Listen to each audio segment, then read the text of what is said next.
حضرت علی المرتضیٰ رضی اللہ تعالیٰ عنہ کے بقول اللہ رب العزت کا وعدہ ہے کہ وہ ہر شخص کی اصلیت دنیا میں ہی ظاہر کر دے گا۔ سابق چیف جسٹس میاں ثاقب نثار کے ساتھ بھی کچھ ایسا ہی ہوا۔ انہوں نے عدل کے سب سے بلند منصب کو بے توقیر کیا تو عظیم ترین عادل و قادر نے ان کی عزت خاک میں ملا دی۔ حضرت علی شیر خدا رضی اللہ تعالیٰ عنہ کا ایک اور قول ہے کہ جس شخص پر احسان کرو اس کے شر سے بچنے کی کوشش کرو۔ نواز شریف نے ثاقب نثار جیسے جونیئر ترین وکیل کو لاہور ہائی کورٹ کا جج بنا کر ان پر جتنا بڑا احسان کیا تھا اس پر سب حیران تھے۔ تب وہ بہت جونیئر وکیل تھے، اس وقت انہیں زیادہ سے زیادہ اسسٹنٹ ایڈوکیٹ جنرل پنجاب بنانے کا سوچا جا سکتا تھا۔ ان خیالات کا اظہار سابق آئی جی پنجاب اور جسٹس ثاقب نثار کے سابق کلاس فیلو اور دوست ذوالفقار احمد چیمہ نے اپنی ایک تحریر میں کیا ہے۔ ذوالفقار چیمہ کہتے ہیں کہ گورنمنٹ کالج لاہور اور پنجاب یونیورسٹی لاء کالج کے ہمارے کلاس فیلو اور دوست ریٹائرڈ چیف جسٹس پاکستان میاں ثاقب نثار الزامات کی زد میں ہیں۔ آج کل جس پرانے کلاس فیلو سے ان پر لگنے والے الزامات کی بوچھاڑ کے بارے میں بات ہو، وہ جواب میں یہی کہتا ہے کہ اس طرح تو ہوتا ہے اس طرح کے کاموں میں۔ ان کے مطابق یہ یقینی بات ہے کہ موصوف کے مزید کارنامے ابھی سامنے آئیں گے۔ بقول چیمہ کوئی شخص یہ تصور بھی نہیں کر سکتا تھا کہ ہائی کورٹ کے ایک سینئر قابل اور اعلیٰ کردار کے مالک جسٹس ملک اختر حسن کی جگہ ثاقب نثار کو فیڈرل لاء سیکریٹری مقرر کر دیا جائے گا۔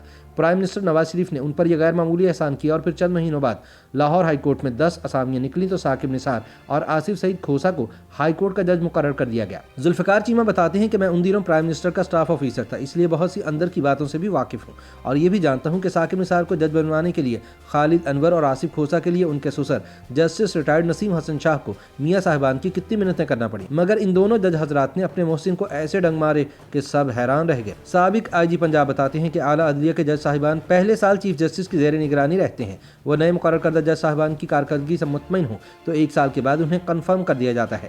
ثاقب نثار اور آصف سعید کھوسا دونوں کو پہلے سال کے بعد ان کی کارکردگی کی وجہ سے کنفرم نہ کیا گیا، مگر اس میں پرائم منسٹر نواز شریف کا کوئی کردار نہیں تھا۔ لیکن یہ سچ ہے کہ پرائم منسٹر نے اس معاملے میں مداخلت کرنا مناسب نہ سمجھا، لہٰذا ان دونوں نے انہیں ذمہ دار ٹھہراتے ہوئے اپنے دل میں انات پال لیا۔ اسی انات کے تحت بعد ازاں یہ دونوں ایک منتخب وزیر اعظم کے خلاف استعمال ہوئے۔ ذوالفقار چیمہ کہتے ہیں کہ چیف جسٹس بن کر ثاقب نثار کے کچھ نئے روپ بھی سامنے آئے۔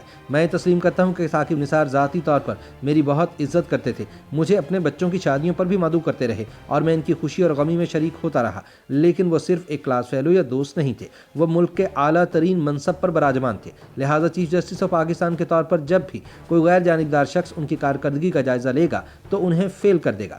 جج یا قاضی کے معیار اور آداب پر بے شمار کتابیں لکھی جا چکی ہیں، وہ نہ صرف میزان عدل کا توازن برقرار نہ رکھ سکے بلکہ منصب قضا کے کسی معیار پر بھی پورا نہ اتر سکے۔ انہوں نے اپنے کسی نامعلوم بغض یا دباؤ کے تحت نواز شریف کو ایک انتہائی بودے اور مضحکہ خیز الزام کی بنا پر وزارت عظمیٰ سے ہٹانے، انہیں سزا دلانے اور پھر انہیں تاحیات نااہل کرانے اور ملک کو غیر مستحکم کرنے میں بھرپور کردار ادا کیا۔ انہوں نے ایسا کیوں کیا؟ ممکن ہے وہ بھی کبھی حقائق اگل دیں۔ ذوالفقار چیمہ کہتے ہیں کہ ثاقب نثار بطور چیف جسٹس اپنے پورے خاندان کو لے کر بیرون ملک گئے، وہاں مہنگے ترین ہوٹلز میں قیام کیا اور ایک سیاسی پارٹی کے عہدیداروں کے درمیان بیٹھ کر کھانے کھاتے رہے اور انہی کی منعقد کردہ تقریبات میں شریک ہوتے رہے۔ وہ اپنی تقاریر میں پی ٹی آئی کے لیے اپنی خدمات کا برملا ذکر بھی کرتے رہے، حالانکہ سپریم کورٹ تو کیا ایک سول عدالت کے جج کو بھی 100% غیر جانبدار رہنا چاہیے۔ ثاقب نثار کے ساتھ ہی جسٹس آصف سعید کھوسا نے ویڈیو فیم جج ارشد ملک کے طرز عمل کے بارے میں کہا تھا کہ اس سے پوری عدلیہ کا سر شرم سے جھک گیا، مگر آصف سعید کھوسا نے نواز شریف بارے اسی جج کا فیصلہ برقرار رکھ کر سب کو حیران کر دیا۔ چیمہ یاد دلاتے ہیں کہ ثاقب نثار نے بنی گالہ کے بنگلے کے مسئلے پر وزیر اعظم عمران خان کو ریلیف دیا، حالانکہ ان کا کیس بہت کمزور تھا۔ نہ صرف انہوں نے عمران خان کو ریلیف دیا بلکہ انہوں نے وزیر اعظم کو صادق اور امین جیسے القابات عطا کر دیے جو صرف آقائے دو جہاں نبی آخر الزماں حضرت محمد مصطفیٰ صلی اللہ علیہ وآلہ وسلم کے لیے مخصوص ہے۔ ثاقب نثار کے سابق کلاس فیلو ذوالفقار چیمہ کہتے ہیں کہ ہمارے کلاس فیلو نے بطور چیف جسٹس پاکستان کی خدمت کا جذبہ لے کر امریکہ سے آنے والے انتہائی قابل ڈاکٹروں کو بھی عدالت میں بے عزت کیا، جس پر وہ بددل ہو کر واپس چلے گئے۔ یوں ایشیا کا ایک بہترین اسپتال جو شہباز شریف نے اپنی نگرانی میں بنوایا تھا تباہ و برباد ہو کر رہ گیا۔ ان کا کہنا ہے کہ یہ تو چند باتیں ہیں، ورنہ بابا رحمتی کے کارناموں پر پوری کتاب لکھی جا سکتی ہے۔ پھر بھی کچھ باتیں ایسی ہیں جن کا ذکر میں پرانی دوستی کی وجہ سے کرنا مناسب نہیں سمجھتا، لیکن میں سمجھتا ہوں کہ ان پر لگنے والے الزامات کی لازمی تحقیقات ہونی چاہیے اور یہ تحقیقات سپریم کورٹ کے وہ 3 جج صاحبان کریں جنہوں نے نہ کبھی آمریت کے سامنے سر جھکایا ہے اور نہ ہی کبھی کوئی پلاٹ قبول کیا ہے۔